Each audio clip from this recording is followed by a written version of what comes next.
Turn on, tune in, drop out. Back in the 60s, our next guest coined that famous phrase as he encouraged us to expand our minds with a controversial drug called LSD. 20 years later, he's still after us to explore our minds and expand them, except now, instead of LSD, it's more likely to be with IBM. Would you welcome Dr. Timothy Leary?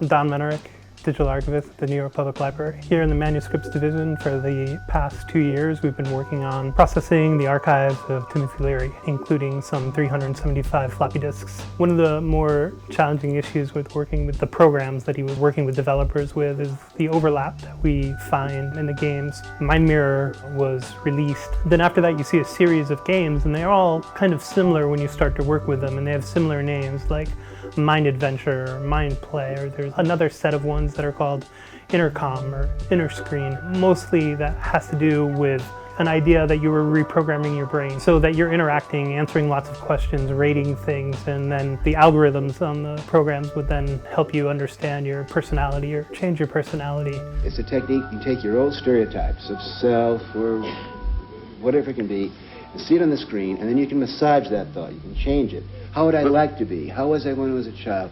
How would I be if I was a woman? You get the picture. Suddenly you're freed from this heavy concept of self. Building on his idea of very highly interactive software, we find him writing mind movies where you would interact with a piece of existing text. And in this case, it was Neuromancer.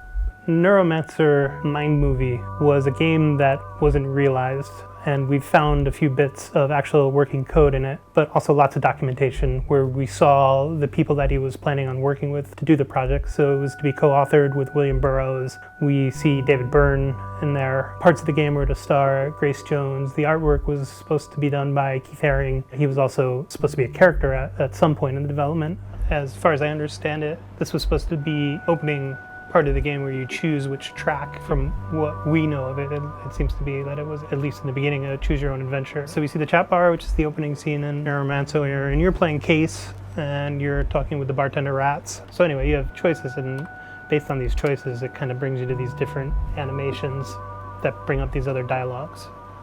Unfortunately, it's not that much, because each one of these kind of goes through one thing, has a different outcome, and then kind of exits. From what it looks like is that he was writing up things as text documents. It was almost like what we would think of as a spec, but it's usually looser than that. He doesn't ever talk in technical terms, in terms of software development or anything like that. So, you know, it's usually expressing what he would want to see in a game and how you would interact with it. And I mean, you know, back in 1984, you know, that was a much easier thing to do. Like here we see, hello, I'm the Super Knowledge Information Processing Intelligence. My name, it's up to you. And then if we go to the actual game, dedicated to the evolution of your personality by performing complex mathematical transformations of the information you give me, I can increase your bioenergy, social sophistication, mental abilities, emotional insight. I think that's all directly in Mind Mirror, but we'd have to run it to see.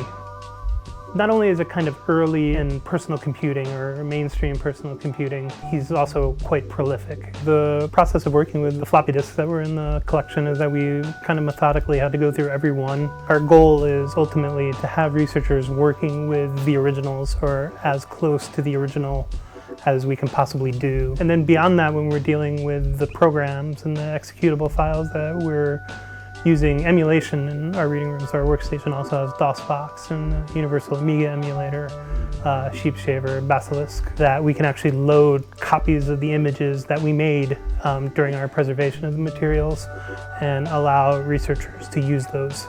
But right now you can come in, make an appointment, and work with Leary's files on a computer in our reading room, which we're pretty happy to see happen. The long-term goal is to have the images of every piece of media in the collection into proper long-term preservation. We're just trying our best to ensure that we make these things last.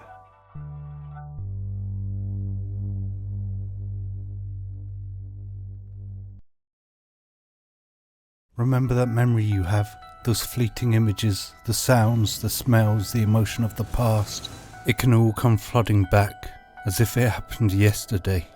Now even the sweet release of death won't stop our memories. Now our very souls can be uploaded to the cloud.